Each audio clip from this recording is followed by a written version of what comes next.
sejam bem-vindos ao Eu Leio Gibi, meu nome é João e estamos aí retomando as atividades no canal desse ano de 2018 e para começar as atividades de 2018 aqui no canal eu separei dois materiais para a gente conversar, que no caso é Pantera Negra e The Walking Dead. Ambos os quadrinhos me foram presenteados pelo meu filho Rafael e vamos então à conversa aqui que eu quero ter com vocês sobre essas publicações, começando por Pantera Negra, Uma Nação Sob os Nossos Pés, volume 2, publicação da editora Panini, que tem texto do Ta-Nehisi Coates e a arte do Chris Sprouse, publicação em capa dura, e que reúne as edições 5 a 8 da série original do Pantera Negra e mais duas edições de Jungle Action, as edições no caso 6 e 7, né, de uma fase clássica e bem antiga do Pantera Negra. E aqui é importante que você tenha lido a edição anterior ou encadernada anterior para entender bem o que está rolando, e tem sim nessa edição, no caso, um recordatório que vai dar uma força aí para você também se atualizar do que está acontecendo na atual fase do Pantera Negra. Dito isso, vamos então àquilo que nos interessa, que é o conteúdo do quadrinho.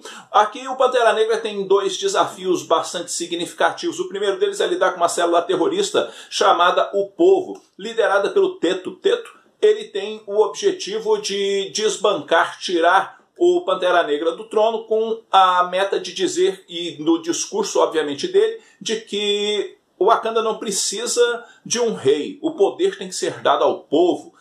E nessa coisa toda ele procura ter ataques terroristas pontuais e tem procurado estender cada vez mais as suas alianças. E o Pantera Negra então se vê ali frente a esse desafio de lidar com essa situação e muitas vezes inclusive se questionar, né, se a forma com que ele tem governado ou as metodologias utilizadas por ele realmente são eficazes, ou ainda se de repente não caberia talvez, não é, de repente aí uma mudança de pensamento ou coisa desse tipo. Enquanto isso, o outro desafio dele está em resgatar ou trazer de volta à vida a irmã dele, no caso a Shuri, e a Shuri está num plano ali espiritual, sendo guiada por um espírito que tem a forma da mãe dela, e ali ela vai aprendendo e vai se desenvolvendo, digamos assim, espiritualmente, intelectualmente, entre outras coisas, tornando-a com isso assim uma pessoa que tenha uma compreensão melhor e uma visão melhor a respeito do todo da vida.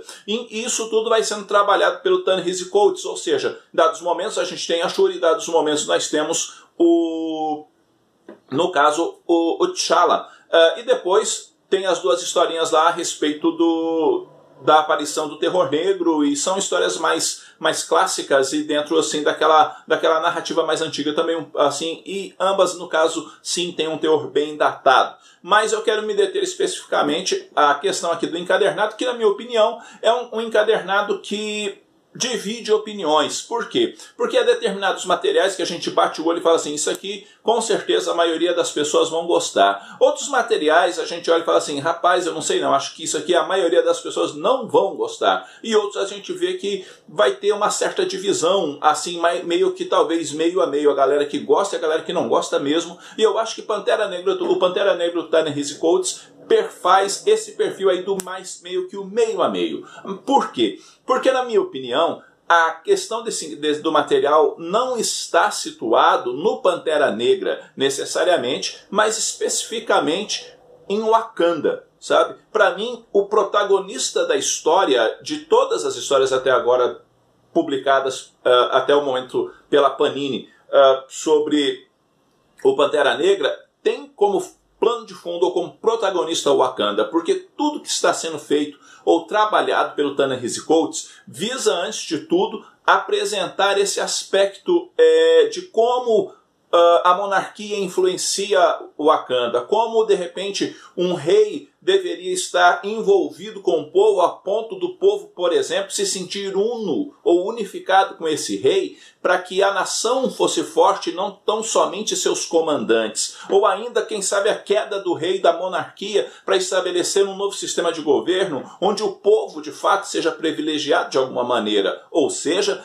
no fundo, o que se trabalha aqui é o Wakanda e as implicações dos seus governantes afetando a vida das pessoas comuns, e como as pessoas formadoras de opinião têm papel preponderante ou importante na estruturação das ideias para que o povo, nesse caso, consiga ter uma vida, digamos assim, mais equilibrada, mais justa, mais correta, eu não sei, enfim, onde a nação seja beneficiada como um todo e não apenas uma parte. Então, para mim, ele trabalha bastante essas coisas, sabe? Tem ação, obviamente, tem as aventuras do Pantera Negra dentro disso, os aliados que ele faz dentro da história, outros heróis que ele acaba trazendo dos Estados Unidos, dependendo da situação, para ajudá-lo, mas tudo tem como pano de fundo o Wakanda e a força de Wakanda e que o Wakanda precisa ser mais do que seus governantes, sabe? Então eu acho que ele está trabalhando bastante essas questões dentro do texto dele. Eu acho interessante, eu acho uma proposta bacana. A única coisa que me incomoda às vezes é uma sustentação constante na repetição do discurso. Isso me incomoda, e também me incomoda o fato só de ter 4 histórias dessa fase nesse encadernado, e aí para completar, para dar estrutura para o encadernado, coloca-se aí mais 2 histórias antigas. Então eu acho que isso é meio complicado, né, dentro desses arcos, digamos assim. A 4ª história, no caso, onde especificamente o T'Challa se dedica a ir atrás, no caso da Shuri, é a história, na minha opinião, mais fraca das 4. E as 2 histórias depois, elas são bacanas e coisa e tal, mas também tem que se levar em conta a época que foi escrita. Enfim, que nota eu dou para esse material? Eu dou uma nota 8. Eu gosto, mas fica aquela coisa, eu acho que é um material que divide a opinião da galera. O outro material que eu quero conversar com vocês é The Walking Dead Volume 1, também publicação da editora Panini. Esse tem capa cartonada, papel offset, e reúne as edições 1 a 6 da série original, série extremamente conhecida, se não por quem nunca leu o quadrinho, mas já teve contato de alguma maneira com a série. Por quê? Porque a série, assim, digamos assim, influenciou bastante, né, as pessoas a buscarem também o quadrinho, e de certa forma sim, isso é benéfico quando se trata desse aspecto.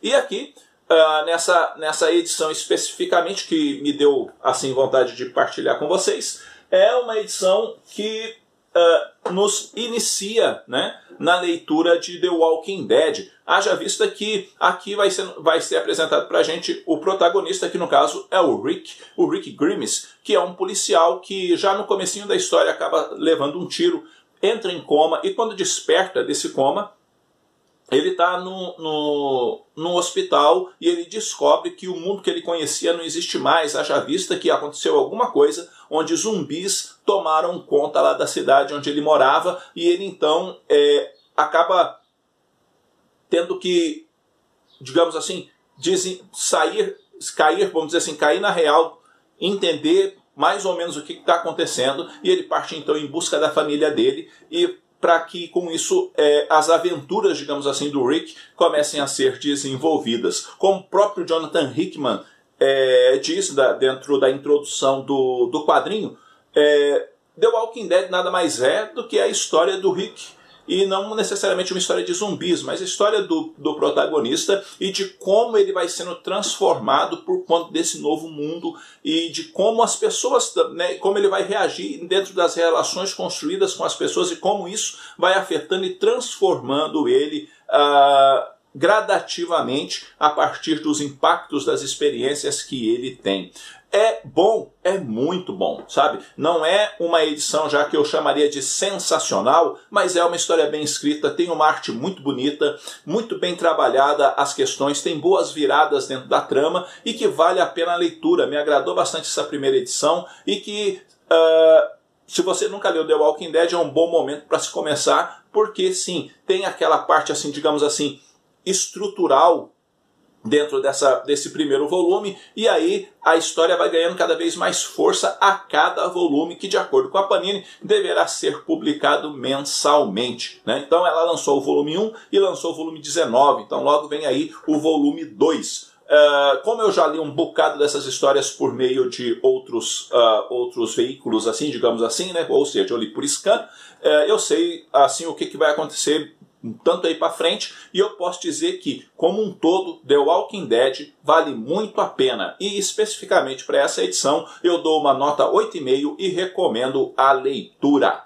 Bom, galera, é isso daí. Eu vou ficando por aqui, eu espero que esse vídeo tenha sido útil para vocês de alguma maneira. Se você não é inscrito no canal, inscreva-se, dê uma força para o canal a crescer. Compartilhe esse vídeo com seus amigos, também se participe ali do nosso grupo no Facebook, também curta a nossa página no Facebook, acesse o nosso blog, enfim, estejamos aí aprendendo um com o outro também a respeito dos quadrinhos, e deixe também aí seu comentário, porque também é muito importante seu comentário para a gente poder partilhar as nossas experiências. Eu vou ficando por aqui, um abraço forte em todo mundo, fui!